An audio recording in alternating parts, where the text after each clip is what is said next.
Our top story tonight, the weeks-long crab fishery dispute has ended. A deal has been reached, which will see the massive crab harvest begin following weeks of bickering. Here and now is Terry Roberts is live from the St. John's Harbour tonight. So Terry, what's in the deal? Yeah, well, I can tell you, first of all, maybe a key word here. The key word is reluctance, because the Fisheries Union signed this deal today, the final offer from the Association of Seafood Producers, with a lot of reluctance. So here's what we know. A familiar number, $2.20 a pound. That's what harvesters are going to get when they bring their snow crab into the wharf this year. That's the same arbitrated price that got this whole dispute going weeks ago. So no budge on that price right now. So I guess you could say a big win for the producers on that front. But there are some incremental increases if the market goes up. And that's a big if, because it's not likely. Because we've been talking to experts who say the crab market is very bleak right now. It's dire. Don't expect any more than $2.20. That probably is as good as it's going to get for harvesters this year. How big of a blow is that? Well, last year, harvesters in this province were getting above $6 a pound average last year for their snow crab. I know of stories of some harvesters, crew members on larger boats, grossing about $170,000 last year. It was a bonanza for several years, but that's over. A new reality is now settling in. So here's what we heard today. The deal, we heard about it around 1 o'clock this afternoon. The Fisheries Union sent out a news release. It was reached this morning. The Premier got involved, and there were key players on both sides, the producers and the FFAW. The Premier issuing a statement not long after, urging everyone to maintain public safety and respect this outcome. Why did he do that? Well, because there's been so much tension in our coastal communities in recent weeks. Now, all sides are staying away from us in the media today, telling us they're going to be giving us more details next week on all this. The union, the FFAW, did release a statement with Greg Priddy saying that the Crab Committee, well, they're not happy with this deal. They had hoped that the crab market would improve and that it would improve their bargaining position, but it didn't. And the union was backed into a corner. So earnings are going to plummet in our coastal communities this year. Last year, landed value was about $800 million just for snow crab in this province. Again, it was a bonanza. So the union is saying there's going to need to be some financial assistance. Most people can expect to have a lot lower earnings this year, so they want maybe some EI extensions, some emergency financial aid for people who are not going to qualify for EI.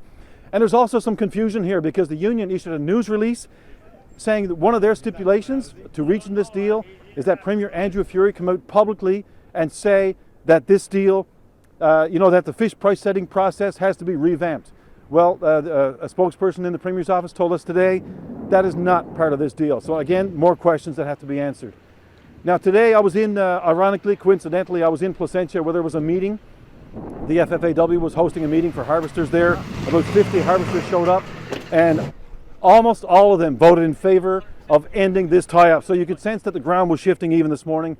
And I spoke to one fisherman there at the meeting, and as he left that meeting, he was quite relieved to know that they were soon going to go fishing. I think it was worth it. It shows people that we're not willing to go fishing for pennies anymore. The days of my grandfather fishing for the merchants for a sack of flour are gone.